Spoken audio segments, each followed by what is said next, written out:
जानाय लोंनाय गाननाय फोरोंनायजों मानसि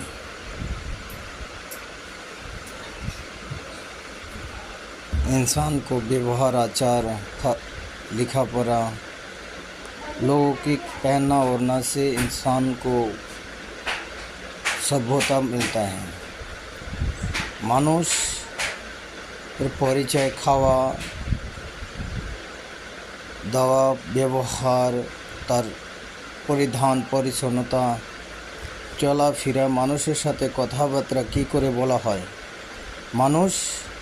মানুষকে চিনতে হলে তার ব্যবহার আচার তার পরিধান তার চাল চরিত্র এবং সে মানুষের সাথে কীভাবে কথা বলে তার এডুকেশন কী ধরনের আপনি এমনি বুঝতে পারবেন। हाय दोस्त, प्लीज़ आप लोग मुझे मेरा फेसबुक में फ़ॉलो कर लीजिए। मेरा फेसबुक आईडी में दे के रख रहा हूँ। प्लीज़ मुझे फेसबुक को फॉलो कर लीजिए और लाइक और शेयर कर दीजिएगा प्लीज़।